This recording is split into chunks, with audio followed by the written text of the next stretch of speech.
Y'all know I geek out a lot, and today is no exception because I get to talk to Craig Gansel and you get to watch. He's the founder and CEO of Camp 3, which is a diversified and innovative technology company that works on things like IntelliScout. Well, if you don't know what IntelliScout is, you should. It's the world's first cloud-based automated intelligent machine learning platform for agriculture. Say that 10 times fast. He's also an official member of the Forbes Technology Council, which is amazing. And finally, this quote on his LinkedIn will leave you wanting more. You really become professional between 30 and 40. Before that, it's learning, research, and doubt. Man, those words could not be more true. So join me now in my interview with Craig Gansel. Joining us this morning, Titania Jordan. Tatiana Jordan. Did I get the name right? Jordan? Titania. Titania. Okay. All right. It's Titania Jordan.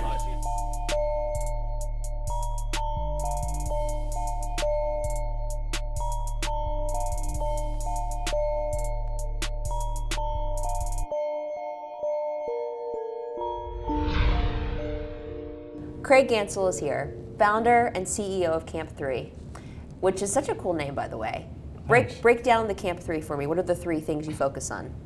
The Connect, the Cloud, and the Core. Yes. Yeah. Yes.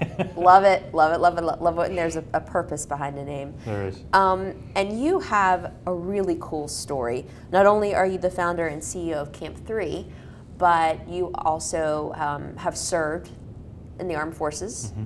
Yes. Talk about that for a little bit. Or what you can disclose. Sure, yeah. No, I served in the Marine Corps from 95 to 2001. I wanted to stay in my whole life, but I was medically discharged. They found a problem with my heart. And so they were like, yeah, you're done, go home. Like, that was it. And so I was like, oh, okay. But I was an intelligence communications operator. I was what's called a 2531. And I was a radio operator, essentially. But I actually started with plans to kind of go in the military, like in the reserve program.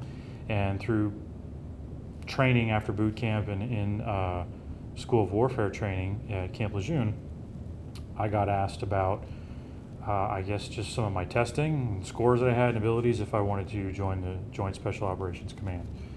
And so I did. And it was something that, you didn't really disclose to a lot of people. We had a specific security clearance, and we handled lots of top secret traffic, I guess we'll say, right? So I did that for a couple of years, and until I was medically discharged. Wow. And a lot of it we didn't talk about until after 2011, when certain sanctions were lifted. But I always tell people I was doing picture messaging before there were smartphones.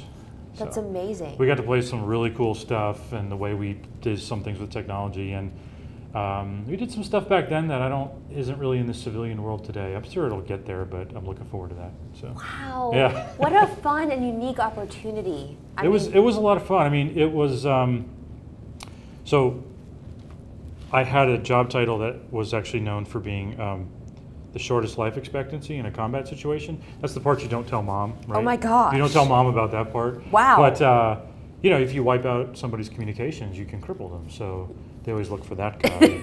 Yeah. First, but I think the camaraderie I loved the most. The guys that I served with, men and women, and it was great. And part of that is what drove me to start my own company, right?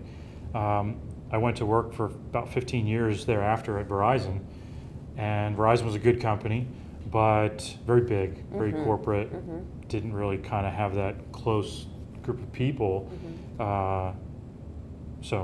And you oversaw the U.S. Southeastern operations for... Well, sort of. I mean, I didn't oversee all the operations. That was a couple pay grades above me, but I was on a team that did LTE deployment. I came down right before we deployed LTE here, so huge. I helped, deploy LTE through all of the Atlanta area and parts of the Southeast, and it was shortly thereafter that I think Verizon took over like GTE and all that. So there was lots of capacity adds going on, lots of upgrading happening, and so we were all over the place. But explain LTE, like to a fifth grader. Faster connection. Faster connection, yeah. That's it. And then is GTE faster than LTE? No, GTE was a company that Verizon took over, yeah. See, that's where we Georgia are. Telecom, something or another. Okay, because I was like, why don't I know about this? I should know about this. No, LTE Okay. was just, like Yeah. 3G, 4G, LTE. Now they're talking about 5G. One day we'll be at like 25G or something. I don't know. You just blink and it's already happened. Yeah, it's crazy. But good company to work at Verizon. Just had a lot of ideas, and it's hard to move your ideas through corporate, right? Yes. When you work for such a large company. Yeah. And I wanted to do that. So. Well, and I think also when you get the unique perspective that you did by serving, that life is short, and it can be gone like that. Oh yeah. You don't have time to wait 6 months for your ideas to be Right. approved. You want to go now. Well, and decisions equal progress, right? So make a decision and go with it. I mean, if it's the wrong one, you'll learn from it, and hopefully you won't make it again. Yeah, fail fast. Yeah, make a decision and go for it, right? So I had ideas and things that I wanted to do, and they were really hard to move through Verizon. And I came from a background in the military where we made decisions and we moved, and it was quick. There was plenty of hurry up and wait in the military as well, but you made a decision and you went with it. And so I was just kind of like that, and Yeah. I had a lot of ideas and was like, let's do something. And then it was there's this, and then there's a budget, and then there's somebody needs approval, and I was like, Wow, wow, wow, Yeah, wow, wow, wow.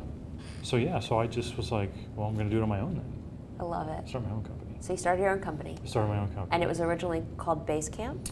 Yes, it was originally called BaseCamp Networks, and that got confused quite a bit with BaseCamp, Right. the software Yeah. platform, to the point where Inc. magazine sent me Jason Fried's gift basket one time when he and his wife had a daughter. I bet it was lovely. Yeah, it was great. I had to call the editor up and was like, hey, wrong BaseCamp. But they were actually 37 Signals before they were known as BaseCamp. Yeah. And BaseCamp was kind of like their flagship product. And we were BaseCamp Networks, but nothing we had we were just kind of an MSP for the network side of things. But BaseCamp Networks was kind of long, and everybody confuses with BaseCamp, the software.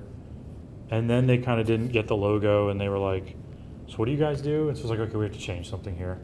And so we changed the name this year, actually, back in July, to Camp 3, where the 3 is of the 3 things that we focus on. Yep. And Camp, just the way it was spelled, short version of BaseCamp, and just was like, let's make the name become the logo and then not have a separate logo. And it's worked. I mean, everybody's been like, I love it. It's so simple and great, and it's so much shorter to type. So. No, it really is. Yeah.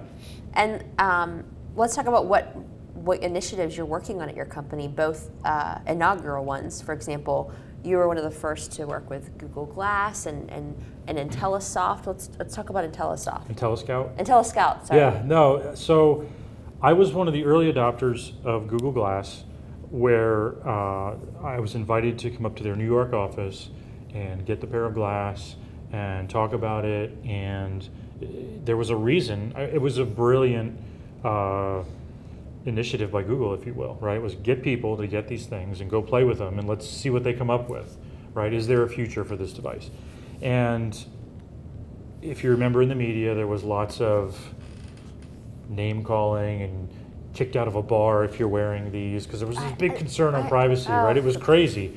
And I was thinking to myself, well, how many people have a smartphone with a camera in a restaurant that could just easily... Yeah, or even like everything can record. Sure, everything, right? But anyway, the public will do what they do. And so there was a lot of negative, if you will, press on it from that regard. But there was a lot of us that were like, what can we really do with this? What can we really do with this crazy piece of hardware? How can we help humanity? Yeah, it took voice commands. And I have a friend here in Georgia who he had also gotten a pair, and he's a farm kid from Missouri. And he asked me, I had my pair of Google Glass for like a week. And I meet up with him. This is the first time I met him, and he's like, hey, this is going to sound really crazy. Can I borrow your pair of glass and take it to Africa? I was like, I don't even know this guy. He's like, I will write you a check for twice the amount, now. But he was a really nice guy, and he told me about his mission and what he was doing with kind of like 4-H and taking this to Africa in a farm community. And so I said, sure. So he took it and he brought it back. It was not broken or anything. And he and I just developed a friendship from there, and we've done some work together, and he introduced me to a little bit of the agriculture sector where I met a lot of great people, and I started thinking, how can we take this hands-free heads-up display device and put it into farming where we could automate some of the tasks by being hands-free and using your voice. And so that's what we did. That's kind of how I had this vision of IntelliScout, and today it works on glass and mobile devices, and soon in the new year we're partnering with a drone company, and I mean literally we just capture imagery. It doesn't matter how we capture it, but we thought, well, let's put it on what people are already carrying around with them, right? Now, not everybody's carrying Google Glass, and you don't need Google Glass to use it, but that's just kind of like that extra tool. You can fold it up, put it in your vest or your pocket, and be like, hey, extra hands-free just makes things easier. And some people want to adopt it. As we see in agriculture, succession, where the younger farmers are taking over for the family. Wow. They want the new technology. Right. They're like, yeah, I want glass. And we get an outpouring of people on Twitter like, can I get glass through you? And stuff like that. So, yeah, that's kind of how it all started. And today it's, I've been around the world with it, and I've had the pleasure of meeting both the old and new presidents of France, and Emmanuel Macron. Actually, I have a picture of him wearing Google Glass, and I was explaining it to him, and he was extremely receptive of what it could do, and wants to incorporate it into French agriculture. And yeah, so it's an artificially intelligent platform that uses image recognition to diagnose pathogens and pest infestation on crops. So I was going to ask, let's tell everybody the elevator statement, of what it does. Right. And then that sounds amazing. What does that mean? How does that? I mean, what does it mean for farmers? What does it mean for agriculture? Sure. How does that help people? So one task, I'll give an example. One task is they will count the kernels on an ear of corn to kind of help predict their yield, like what their outcomes are going to be. Okay. And they were still doing that with a Sharpie. And so I duplicated this, right? I was summer day, go out with a Sharpie. I'm like 5 minutes in, I'm like, oh my gosh, it's hot out here. Right. And I'm counting all the kernels. By the time I roll it around, the ink is like coming off of my hands. I'm like, where did I stop? Where did I begin? This has to be a better way. Yeah. And so that was one of the first things we did with IntelliScout, was now you can take an ear of corn, you can hold it up in front of glass or a mobile device, take a picture, rotate it 180 degrees, take a picture, and it counts the kernels in about 2 seconds, and it's over 95% accurate every time. Oh my gosh, I love that. So you take that, and then we were like, well, what else could we do? And we found out that scouting is a very critical component of finding a pathogen or pest infestation really early. Okay. And if you can find it early and treat it early, you could save the rest of the crop before the disease spreads. Wow. So we were like, okay, image recognition. And we started applying image recognition and some machine learning methodologies of, you take a picture and it knows, well, this is what healthy corn is supposed to be. So this isn't healthy, what is it? And you train the machine on, it could be this or this, and each disease or each pest. And so now you can take a picture and it'll say that's corn leaf blight, it's about 40% severe, here's what you need to do. And it does all of that in seconds, whereas previously it was taking days or weeks to get that information from a agronomist to a subject matter expert to a prescription to it being deployed and the input being put in the field.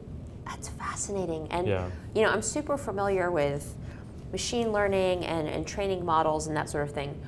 Where I am fascinated at this particular second is how you get that data aggregated. Sure. Right? Because just as you said, somebody's got to identify all the different pests and the visual, and how did you get all of that data to train the models? That was the hardest part. That was one of the hardest parts, is getting all of the data. Because, good data in, good data out, garbage in, garbage out, right? So we are a bunch of technology people. Yeah. We are not a bunch of farmers or pathologists or entomologists. Yeah. So we were like, okay, how do we get all of this?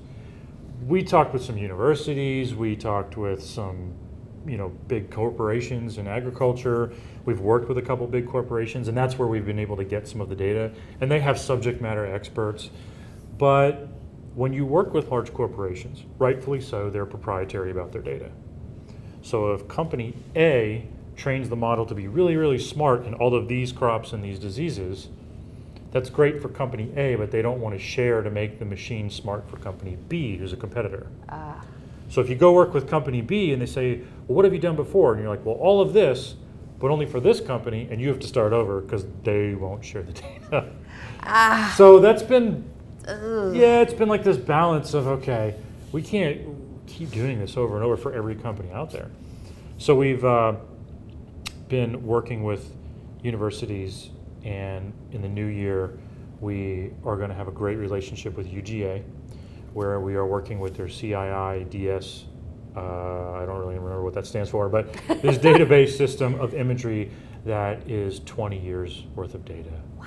Yeah, and they're going to help us catalog it, and a lot of it is already categorized, but we will be able to vastly accelerate the training of IntelliScout with 20 years worth of imagery data from the University of Georgia, and kind of that Georgia Grown initiative, right? We're a Georgia company and UGA, and yep. Love it. So love it. This is something that UGA owns, but they partner with other universities around the country, so it's not going to be just So it's open Georgia source, crops. not proprietary. Right, so it's not going to be just Georgia crops, Yeah. right? There'll be other crops that are bigger in other states, and this is going to allow us to vastly accelerate the learning curve of IntelliScout on so much more data, and it's going to take some time, right? We have to tweak the models. It's different for corn than it is for wheat, than it is for potatoes or beans or Soy.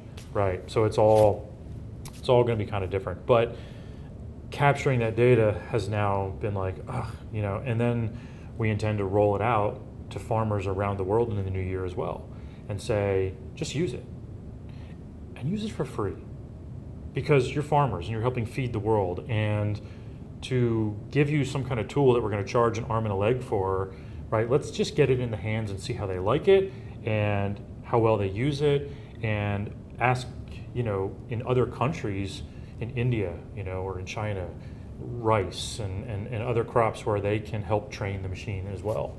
And the partners that we're working with, like UGA, will be allowed to use IntelliScout indefinitely for free. And you know, we're working on something with the USDA.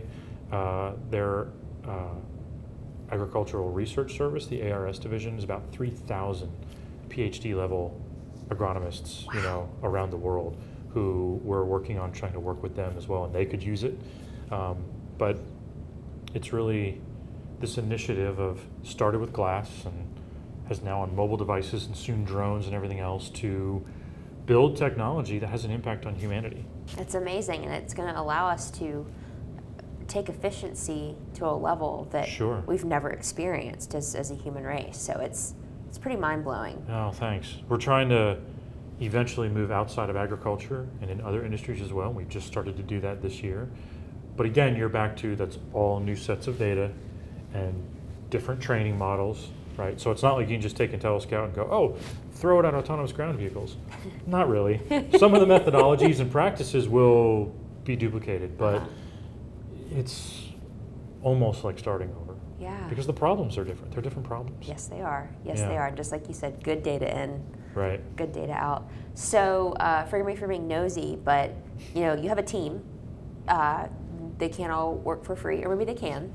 But like, how do you have? Yeah, okay. So do you have grants, funding, investors? Yeah. Right now we're privately invested by two gentlemen, looking at a third group in the new year to invest. Yeah, it's raising money's hard these days. I know. And raising money for agriculture is not that easy on top of it. Doing something so innovative and rather new, I say new, I mean AI's been around since the 80s and 90s, right? But hardware and processing power and things are a little bit better now. It's coming out in the media, but you know, some investors are, I don't know much about that, that's really cutting edge, so you're a big risk, which is understandable. But I've had some local gentlemen in the Southeast that believe in this company and this initiative and me and what we're doing, and have agreed to help us out. And they've been phenomenal to help make a difference. So yeah, but we have a world-class development team. I mean, these people are not, you know, fresh out of college. They've been doing this stuff for a while. Our chief data scientist, Dr. Christian Kennedy, you know, he's been doing this stuff since the 80s and 90s. Maybe I just aged him. It's and okay. so he's going to be upset with me. But, no, it's respectable. He's brilliant, right? He thinks beyond just the coding development. He literally takes the time to put himself in the field and think like a farmer and say, we have to do our testing in the field because this isn't going to be done in a lab environment. This is going to be done in real world conditions. Absolutely. So, yeah, PhDs aren't cheap to employ. Worth it, but yeah, so we continue to raise capital and talk to the right investors that are a right fit for us. That's awesome. What is the main value prop to them? You know, where will they see the return on their investment? Either through an acquisition or, you know, I've been asked, will I take the company public one day? I don't know. Maybe. But, you know, right now we're putting IntelliScout out there for free. There is a paid model down the road, so there will be a return there, probably through adoption, critical mass. We've been approached about acquiring, not the company, but just the IntelliScout technology, and that's a possibility. You know, working with some of the large seed corporations is beneficial to the project because they have subject matter experts. They have years of knowledge in phenotyping and pathogen and pest identification and severity classification. So that would help accelerate the project. So we're open to working with the right company. Yeah. The right company that'll acquire it and not just say, here you go, thanks, we'll take it from here, but allow us to work with it and continue to see it through. And baby. Yeah, and make sure that you know, it's important to us that the technology continues to impact all farmers, not just clients of that big company. Right? Absolutely. How can the community, both Atlanta, Georgia, the U.S., and then global, like how can we pour into you and what you're doing at Camp 3 and help you? Yeah, tweet about us a lot. Okay, I can do that. For us, you know, I say that because it's funny. I mean, the power of social media and like Twitter. I know. We get sales leads off Twitter. People hit us up on Twitter like, hey, can I get glass? Can I download IntelliScout? You know. That's huge because Twitter is so busy. It's a very busy medium. It has changed so much since it first launched, and the fact that you're able to see leads from it is huge. Yeah, it's crazy that we have people finding us through that channel. But you know, you can go to the iOS App Store right now and download IntelliScout, but until we give you credentials, you can't get in. So people hit us up and, hey, I downloaded it, I want to use it, or can I get glass through you, or when will version 2.0 be available? So, you know, I think for us, there's, and this kind of goes hand in hand with that funding, right? When a company does a very large raise through typical VC, there's a lot of press about it. And so we've really just worked with some private investors. So there's not a lot of press about us. And so people don't really know about Camp 3 because we've kind of been heads down building. Understandably. And working on this as opposed to worrying about the media and advertising. And so because the world's not really knows Camp 3 as a household name, they don't know IntelliScout either. And so I would love that if people in the community find interest in this, that they tell people about it. Yeah. There's an entire other side to Camp 3 besides IntelliScout, our entire wireless division, and you know. Talk about that. Yeah. What is that about? So that's actually how the company started, right? When I was saying we started as kind of an MSP for the network side, I was focusing on companies that wanted to take their wireless infrastructure, routing, switching, and Wi-Fi to the next level. And so we do that as well. We do that in agriculture too, over farms. We work with a large seed company who has research facilities. We put a wireless network over their research facility in Vero Beach, covers about 60 acres of land, greenhouses inside the buildings, and it survived 2 hurricanes. Wow. So I've taken all of my experience in the field with Verizon and the military, and I've put it to use here. And you know, we do hurricane and lightning proof and tornado proof networks because we've had networks that have survived all 3. That's amazing. We also focus on the general commercial space, so working with buildings, general commercial property, where you see the trend today is we're not so much the office with all the little cubicles. It's more of an open air environment, kind of that co-working sort of vibe. Open concept. Yeah, and so much like in the 90s, people took server environments and went to the cloud because we virtualized the servers. We took a server and we broke it up virtually and put it in the cloud. We do the same thing, but we do it with networks. So we put a seamless network through an entire building and we break it up virtually for all the tenants. And so that means if somebody says, hey, I want to move into this space, getting their network turned up is now 30 minutes to an hour, not 30, 60, 90 days waiting for Comcast or AT&T. Wow.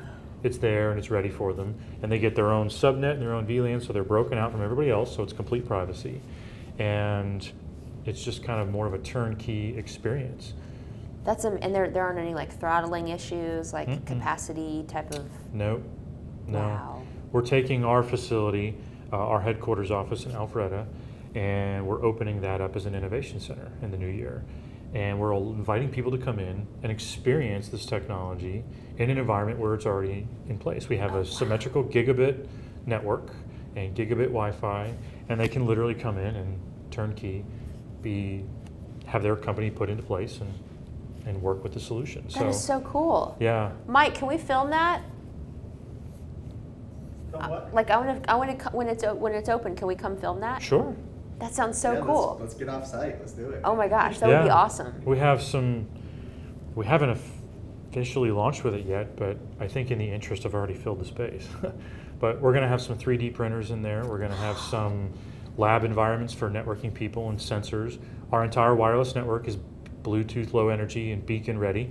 So if you're a startup working with beacons or Bluetooth or sensors, you can come in and work in that environment and have your own little virtual environment piece to work in. Oh my gosh. But it's kind of changing the space for general commercial, for properties, and the way we work today, right? I tell people, you can get Wi-Fi anywhere, right?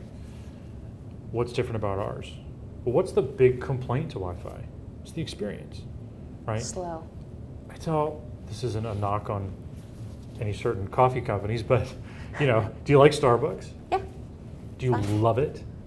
I mean, it's fine. Yeah. Yeah. It's fine. It's good. Yeah. But why would you go there versus another? Consistency. Consistency? Yeah. Experience. I know. Experience. I know what I'm going to get. Right. I know that's, yeah. You know what you're going to get? Yeah. The environment is just different. It changes even around the seasonally, right? We know come fall. Chocolate-covered salted almonds. Right. Usually. Sure. You know in the fall you're going to, the pumpkin spice latte, I right? mean. But look at Starbucks as a culture and what they've done, right? It's not even small, medium, large, right? It's tall, grande, venti, and it's so stressful. I'm like, oh, what's the medium? What's the medium? But they've created their own culture. Yes. And so therefore, they've created their own experience, which drives people. And that's what we want to change about Wi-Fi because it's a headache to everybody. It's connectivity. That's the connect side of the company. It's like, it's stressful. Everywhere I go, it's like, oh, can I connect? Or is there Wi-Fi? And we want to change that experience for people. So we're a networking company on that side of the house, but I tell people we're really more of an experience-driven company because routing, switching, wireless, you can kind of do that anywhere. There's a lot of people that can do that. It's how you do it. It's how you drive that experience for people. That's seamless connectivity. We put Wi-Fi over the downtown area of Alpharetta, over the whole city, the downtown walkable area. So you could go from Smoke Jack Barbecue to Mugs on Milton Coffee to the City Center Park to the Christmas tree lighting and stay on the same wireless network. So you're never going from shop to shop getting on Wi-Fi or worrying about is there Wi-Fi available or the experience, right? We throttle adult content to make sure that our kids are safe in the city of Alpharetta. So teenagers and even younger, it's even younger today, right, are on this technology that we know that they're safe from peer-to-peer networks and BitTorrents and adult content. And so that's important to us as a company to bring that to our customers and clients. Wow. And we don't require that you give us your first name and last name and email and phone number and date of birth and social security. Spam. Yeah, to get on the network, right? Nobody wants that. Just click and get on. And make it a great experience. That's amazing. So, we need that for Brookhaven. Yeah. Or maybe I just need to move to Alpharetta. Yeah. That is so cool. Yeah, thank you. Man, that's awesome. You have a mission component to what you do, to your time spent on this planet. Absolutely. Talk about your giving back and what that looks like. So I'm a man of faith. Half of my employees I met from church. Yeah, that's cool. that work at Camp 3, and I have been very fortunate to have been all around the world, and I've seen areas of poverty where food is a problem. So our company is working on solving food problems, and I've been in areas of developing countries where connectivity is a problem. And some people would step back and go, I mean, these people are worried about food or shelter. Why do they have a smartphone? That smartphone is their lifeline in other countries. Hands down. Yeah, in Africa, it's a way for payment. In Beirut, Lebanon, it's a way to get help to get to the hospital. It's 911. Yeah, sure. I mean, it's reaching out to a friend for help when you're in need. So we want to, and that's the connect side of the company. Is we want to enhance connectivity all around the world.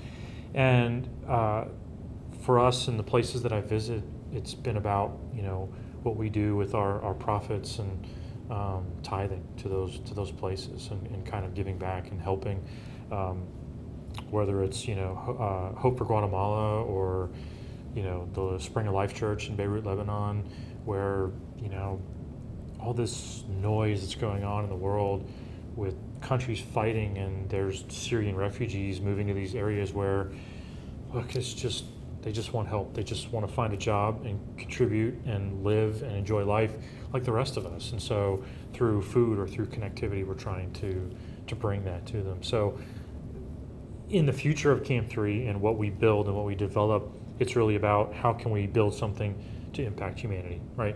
We don't want to build another social media platform. There's enough. And they're great in what we have. There's great use for them. As I said, we get sales leads off of them, but I don't think that we need another one, right? Or the world doesn't need yet another messaging app.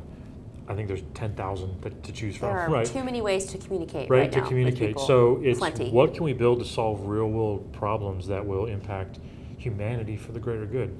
Food, healthcare, transportation, connectivity. Mm-hmm. And so all of the employees at Camp 3 really pride themselves on looking to achieve that. That's awesome, man. If you get a chance to spend some time with Craig and any members of his team, you should. It's time well spent. Camp3.com? Sure. Camp3.io, but .com will reroute you there too. Perfect. Yeah. Why did I know that would do that? It just sounds like something that you would be on top of. .io is the new .com. It really is. But, yeah. It really is. And I guess your company's active on Twitter. We are active on Twitter. And your Twitter handle? Camp3_IO. Cool. Yeah. Awesome. This is great. Do you blog? Do you write some thought leadership pieces on LinkedIn, perhaps?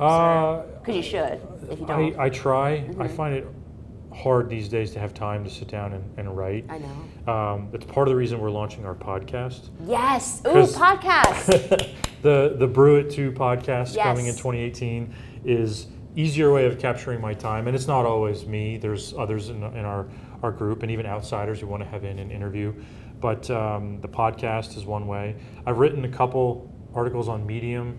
Love Medium. I'm a member of the Forbes Technology Council, so once in a while I get invited to write or contribute to something there, which I really love that community. And I'm going to try to write more in the new year, but yeah. But doing things like this is great too, right? People love to consume content not only by reading, but by watching, by listening. Yeah. So it's great. Just get out there and tell your story as much as possible. That's the best part of it. I just love to tell the story. That's what I'm passionate about, right? How we got here and where we're going. Yeah, so, I love it. Well, thanks for having me. Yeah, I appreciate Craig, it. Thank you so much for your time. Everybody, please check out Camp 3, and we'll have all the links below for you to click on and learn more. Thank you so much. Appreciate it.